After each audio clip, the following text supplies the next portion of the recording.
Google is back again with the latest iteration in its Pixel line. The new Pixel 8 Pro has big shoes to fill, as the Pixel 7 Pro was a smash hit, and neither Samsung nor Apple have been sleeping on upgrading their flagship lines.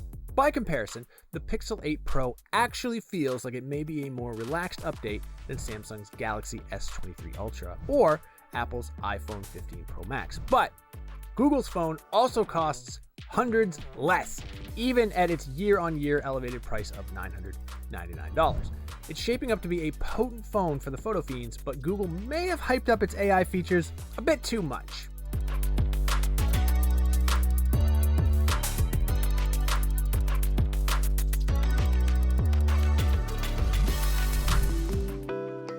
The Google Pixel 8 Pro didn't change much from its predecessor as far as design is concerned. There's a few tweaks to shape and some changes to dimensions that have to be measured down to the millimeter to notice a difference.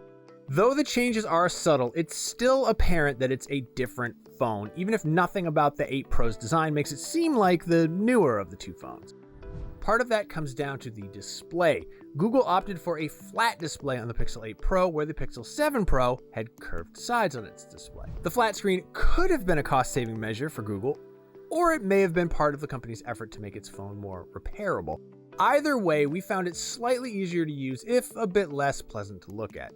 Google has downgraded the resolution of the display ever so slightly, going for a 1344 by 2992 panel, but you'd be hard-pressed to notice individual pixels, even on a 1080p display at this size from more than a foot away, so the screen is more than sharp enough. That's lucky for Google too, as the phone defaults to running at a reduced 1008 by 2244 resolution, okay? The more important aspect is the brightness, contrast, and color, and the Pixel 8 Pro delivers. It has a similar LTPO OLED display to the Pixel 7 Pro, offering smooth motion and variable refresh rates from 1 Hz up to 120 Hz. What sets it apart is a 2400 nit peak brightness for outdoor use, which is not only a huge leap over the 1500 nits of its predecessor, but also a big step up over even the iPhone 15 Pro and Pro Max, which top out at 2000 nits. The bright panel pairs with the pitch black capabilities of OLED and a rich color palette. Watching Good Omens' second season and seeing the universe spring to life in dazzling color was a treat on this display, and the dark headshots that serve as an opening sequence to all recent Star Wars content never look better than on an OLED display like this. Unfortunately, beyond the display, the phone isn't offering any really exciting hardware upgrades. It's just as water resistant as the prior model. Its stereo speakers are about as powerful as last year's, as in enough for a casual TV show or just barely enough to hear a podcast while showering. The phone feels about the same in the hand, and for any hairs that it trimmed off the main portion of the chassis, it added those hairs right back onto the camera bump. Google has revised that camera bump once again, seating all 3 cameras behind the same piece of glass instead of separating out the telephoto camera. It's that difference that's the most apparent when looking at the two phones side by side. A new sensor has also cropped up on the back in the form of a discrete little temperature meter. It's not FDA cleared for use on humans yet, but it can take the temperature of various objects and liquids from about 2 inches away. The Pixel 8 Pro comes running Android 14, but it's not readily apparent. The phone still has a similar home screen setup with its space-wasting, locked-in 5x5 grid maximum, leaving space at the top and thrusting a Google search bar at the bottom.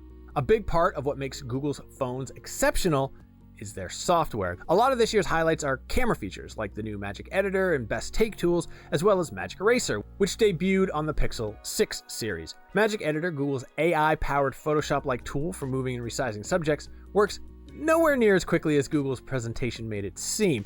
It doesn't seem to be doing on-device, or at least not exclusively processing, as it requires cloud backups and an internet connection to function. It's basically a quick way to do some semi-sloppy edits, as the edge detection on subjects is fairly hit or miss, which is not what you want when the only way to correct selections is a finger. Once edits are made, the tool takes close to 15 seconds for them to bake, and then you get to view a few results and decide whether they're good enough or if you need to go back in. It may be able to do what it would take someone in Photoshop quite a bit more time to do, but the results have invariably been something you'd still need to take into Photoshop to finish up. Similarly, Google's Best Take tool, which lets you swap faces between multiple similar camera shots in order to get that perfect smile on everyone, works irrespective of the device the photos were taken on, as long as they're in Google Photos. Like Magic Editor, it's a quick tool, and what it suffers in getting things right every time, it makes up for in speed. It takes a little time to look for alternative shots, but then allows for some quick switches to see which face looks best in the shot. It doesn't seem to like faces that aren't looking directly at the camera, and it can glitch out when dealing with hair and necks, but it feels an altogether more polished tool than Magic Editor. Bigger than the software the Pixel 8 Pro comes running with is the software that it will end on. While the Pixel 7 line was promised 3 years of updates, Google has bumped that up considerably to offer 7 years of software security and feature updates for the Pixel 8 phones. If Google actually lives up to that promise, it will be big, especially if some of those updates smooth out the features we've just discussed. That said, Google has a knack for putting products out to pasture, and a lot can change in 7 years. The Pixel 8 Pro has a Tensor G3 chip beating at its center where a heart should be. That is to say, an unknown quantity. This new chip runs a Nona Core processor featuring a similar arrangement to the Tensor G2, but adding an extra high-performance core. Google suggests its new chip is both faster and more efficient than its predecessor, and that bears out in our experience. For the great majority of our testing, the phone proved perfectly responsive, quickly launching apps, reacting to inputs, and letting us get done what we wanted to get done. It played Call of Duty Mobile at max settings in what looked like 120 frames per second quite readily. That makes for a tough comparison to Apple's latest iPhone 15 Pro though, which ran Honkai Star Rail and Genshin Impact maxed out without issue and is promising to run AAA games like Resident Evil 4 Remake soon as well. As far as efficiency goes, the Pixel 8 Pro seems to have at least a slight edge on its predecessor. Casually browsing the web and running games both seem to generate a little bit less heat than we've grown accustomed to from the Pixel 7 Pro, which likes to start baking its guts during just about any task. Just how quickly you'll be running for the charger is going to depend largely on how you use the phone. Streaming a 30-minute video on Wi-Fi with display at 50% brightness only drains the battery about 3%. It's not bad. Playing 10 minutes of Honkai Star Rail with settings dialed up took 5% off the charge. A busy day browsing, playing with the cameras, streaming over an hour of podcasts on cellular data saw the battery drain to 25% by 5 p.m. Fortunately, the Pixel 8 Pro supports 30-watt PD fast charging now. This lets it refill from 25% back up to 44% in just 15 minutes. Nice. It's pretty much a settled matter at this point that a mainstream flagship smartphone now needs to include a 4-camera system consisting of a selfie camera around front and an ultra-wide, wide, and telephoto in the back. The big shifts Google has made this time around are hard to see, but they're part of efforts at making all of the cameras better at seeing. In other words, capable of gathering more light. This comes in the form of bigger sensors, wider apertures, or both. This time around, Google's main sensor continues to be excellent. Taking the same photo on the new phone and on a Pixel 7 Pro, the 8 Pro produces an ever so slightly brighter image. It manages colors that have a decent saturation to them, making them look lively but not overdone or unnatural. Its clarity is strong, keeping fine details and holding up well even at 2x zoom. The ultra-wide camera certainly gets the advantage in brightness compared to the 7 Pro. In darker environments, it manages to provide a brighter, more colorful photo, though clarity in the dark is still not excellent as the camera relies on the lowest shutter speeds to get those brighter images. Moving subjects or shaky hands therefore will have a bigger impact. The ultrawide is effectively best for bright environments where you want to capture as much of your surroundings or can't back away from a large subject. The telephoto sensor is also largely an improvement. It tends to produce a brighter and less noisy image in the same environment as the Pixel 7 Pro though sometimes it doesn't have as fine of detail. It's great for getting up close on subjects that are far off and getting a shallower depth of field for a natural portrait mode that doesn't rely on software trickery.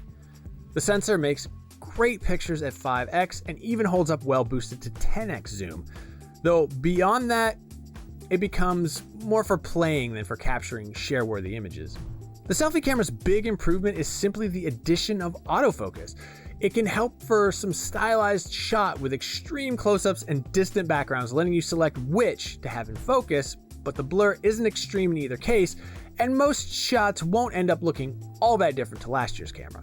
The selfie camera is on point and captures a good-looking shot, even if it's hardly an improvement on what was already a strong shooter last year.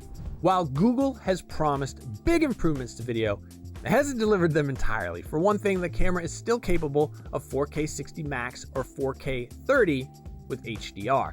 The increased aperture should help out some when recording in dark settings, but Google's video night sight and video boost features weren't available at the launch of the phone. Google's audio eraser is the most compelling upgrade for video, as it can separate different elements like speech and wind, letting you adjust their volume individually. It proved capable of separating our voice from a loud fan quite effectively, though, like Google's other enhancements, it's not quite perfect. These cars sure are making a lot of noise. These cars sure are making a lot of noise. The Pixel 8 Pro is a solid phone and a modest update to its predecessor. It's a pity to see Google increase the price without offering anything we'd consider a huge upgrade, though the long-term support may be enough to merit the uptick for some. The cameras are better than ever, but we wouldn't consider Google's highlight software tricks a worthy selling point, as they're a little too spotty when viewed under a microscope and not nearly as snappy as Google made them look. As long as Samsung continues to sell its Ultra phones at $1,200, Google has some room to breathe. But for anyone who wants the ultimate Android phone, Google isn't quite cutting it with the Pixel 8 Pro. For more mobile phones, check out our review of the iPhone 15 Pro Max, and for everything else, keep it right here on IGN.